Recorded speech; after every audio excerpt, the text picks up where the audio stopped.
prinsip Islam liberal itu adalah ketentuan-ketentuan hukum yang sifatnya operasional di dalam Quran dan Al-Hadis itu sifatnya temporer. Semuanya temporer.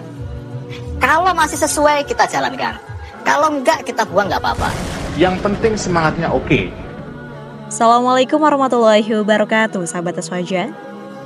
Pada video pertama yang kita saksikan merupakan sebuah pendapat dari seorang pendiri dan mantan koordinator jaringan Islam liberal bernama Ulil Absyar Abdallah.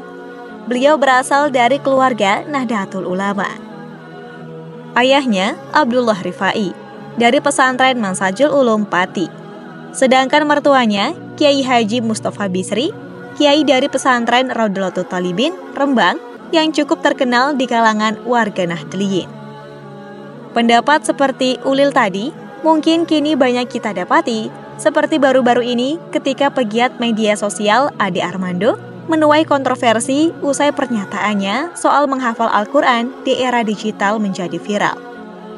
Ia menilai bahwa perkembangan teknologi telah mengubah cara manusia mengakses kitab suci, sehingga praktik menghafal tidak lagi menjadi kebutuhan utama.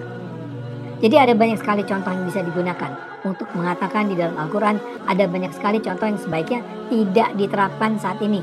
Al-Quran tidak bisa diperlakukan sebagai kitab hukum yang berisi aturan-aturan baku yang harus dijalankan saat ini. Kita harus memahami Al-Quran dengan akal. Tanpa akal kita hanya akan memperlakukan Al-Quran sebagai sebuah kitab hafalan yang tidak bermakna. Tapi menurut saya, menghafal Al-Quran adalah sebuah tradisi yang barangkali memang penting di masa awal Islam, tapi tidak lagi sekarang. Dan mungkin masih banyak lagi pendapat lain dari tokoh-tokoh liberal di Indonesia yang cukup aneh, bahkan nyeleneh. Namun tahukah sahabat, pola pemikiran kaum liberal ini ternyata pernah dibahas oleh Ustadz Khalid Basalamah dalam sebuah kajian. Bagaimana proses asal mula para tokoh liberal ini dididik hingga memiliki kemampuan untuk membentuk komunitas yang cukup besar di tanah air. Berikut videonya. Baik, saya akan mengangkat juga beberapa statement orientalis. Orientalis ini istilah bagi orang-orang non-muslim yang sengaja belajar Islam untuk mencari kesalahan Islam. Ini pusatnya di Kanada. Ada satu kampus namanya McGill. Kampus ini teman-teman sekalian dibiayai oleh gereja secara massal, gitu kan? Besar-besaran. Di sana ada banyak doktor, profesor, hafal Quran, hafal ribuan hadis tapi bukan muslim. Agama Nasrani. Ada teman saya tamatan situ, dan Indonesia banyak yang tamatan situ tuh. Siapapun dari Indonesia ini yang cum laude lulus bagus S1, apalagi kalau dari ya, universitas. Ini targetnya nih, dikasih beasiswa ke Kanada S2 sama S3, belajar Islam tapi dari para pendeta. Apa yang terjadi? Dibolak-balikan ayat Al-Quran. Al-Quran itu sudah tidak layak lagi dipakai sekarang, harus direvisi. Sebagaimana Injil ada revisi setiap tahun. Makanya pastor itu bingung mau hafal yang mana, karena mereka punya setiap tahun keluar revisi baru dari Vatikan. Revisi terbaru, edisi tahun 2015, tahun 2016 keluar revisi baru. Al-Quran tidak ada dari zaman Nabi sampai hari kiamat, yang ini. 30 juz surahnya, ayatnya sama semua, nggak diubah-ubah. Mereka bilang itu, ini sudah nggak layak, mesti diubah supaya kalian maju. Dimasukin begitu. Ini ada hukum yang salah nih. Kenapa perceraian di tangan laki-laki? Kenapa bukan perempuan? Kenapa perempuan disuruh pakai jilbab? Kenapa syubhat? Ini orang-orang ini belajar dari sana, pulang, lahirlah JIL tuh, jaringan Islam liberal tuh. Oh nggak apa-apa, nikah lintas agama nggak masalah. Boleh muslimah nikah sama orang kafir, kenapa nggak boleh? Ada ayat Quran, ayat itu perlu direvisi. Enak bener nih, ayat Allah dari langit direvisi. Ribuan tahun umat Islam pertahankan dengan darah dan perjuangan, mereka minta direvisi dalam 5 menit.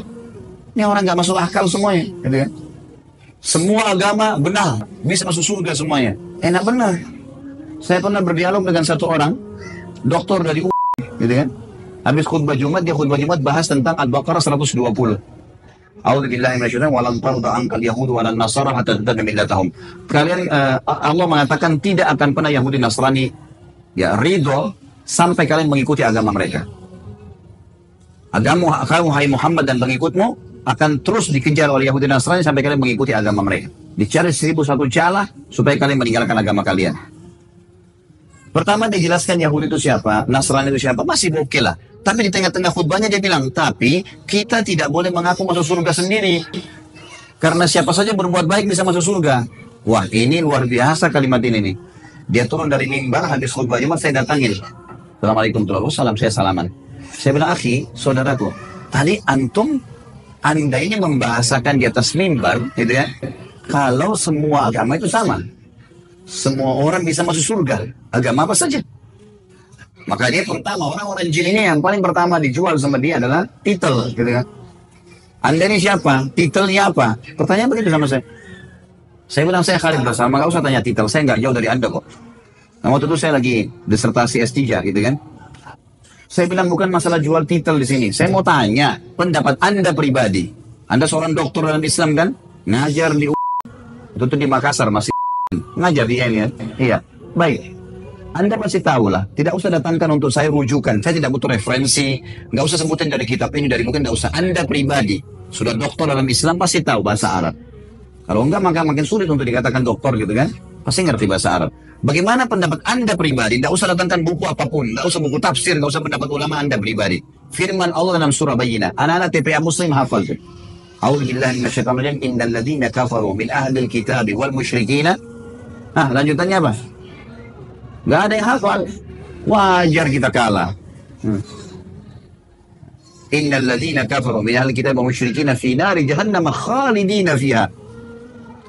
Kata Allah, sesungguhnya telah kafir ahli kitab, Yahudi dan Nasrani. Nggak boleh ragu dengan itu. Allah mengatakan, dan orang-orang musyrik, penyembah-penyembah berhala, dan mereka akan kekal dalam api neraka kalau mereka meninggal dengan keyakinan itu. Allah yang bilang. Allah bilang mereka kafir, Anda bilang bukan. Coba berikan pendapat. Dia nggak bisa ngomong. Terus saya bilang lagi, bagaimana pendapat Anda pribadi dengan hadis Nabi Muhammad SAW, riwayat Imam Muslim. Hadis sahih kata Nabi, tidak ada seorang pun dari Yahudi, Nasrani, Majusi ini penyembah api, penyembah berhala, yang mendengarkan saya diutus menjadi Nabi, lalu tidak beriman pada risalah yang saya bawa, kemudian meninggal dalam keyakinan itu, kecuali masuk neraka. Bagaimana pendapat Anda dengan ini? Dan bisa ngomong dia cuma bilang, lalu bagaimana perasaan mereka kalau kita ucapkan itu? Saya ketuk lantai masjid, saya bilang ini bukan masalah perasaan saudaraku, ini masalah keyakinan. Anda menyebarkan keyakinan yang salah. Kalau semua agama sama, saya sama Anda pindah Nasrani aja enak, nyanyi-nyanyi seminggu sekali masuk surga. Hah? Ngapain jadi muslim banyak haramnya? Enak nyanyi seminggu sekali. Buat dosa 50 tahun datang ngaku depan pasturnya, disiramin air masuk surga. Enak benar itu. Ngapain jadi muslim? Susah. Akhirnya ada satu barbar masjid sempat membawa dia dibawa ke ruangan masjid yang lain. Tapi subhanallah, bayangkan orang-orang seperti ini di tengah-tengah umat Islam, mana mengendorkan kita dari agama, gitu kan? Mana dianggap Quran harus direvisi, boleh nikah lintas agama, boleh bola, boleh macam-macam. Waktu kemarin kasus lesbian, homoseksual dan segala ini, MUI keluarkan fatwa ini haram, semua dai-dai Islam angkat, orang-orang jil yang ngomong. Sampai mereka berani membahasakan kalau seandainya memang betul kaum Lut dulu Allah siksa, kenapa sekarang Allah nggak siksa orang-orang homoseksual ini?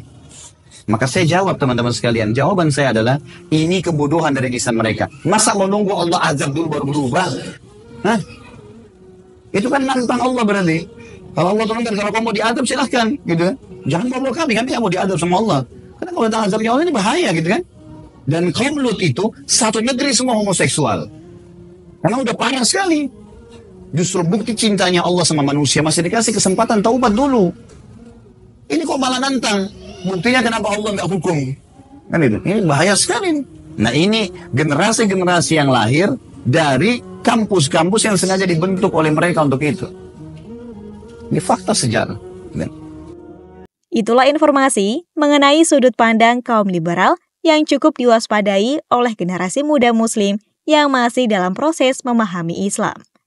Semoga dapat menjadi pelajaran untuk kita semua ya. Wallahu a'lam. Wassalamualaikum warahmatullahi wabarakatuh. يا قلب ماذا دهاك وهاج فيك بكاك وبت في سوء حال وليس ترجو فكاك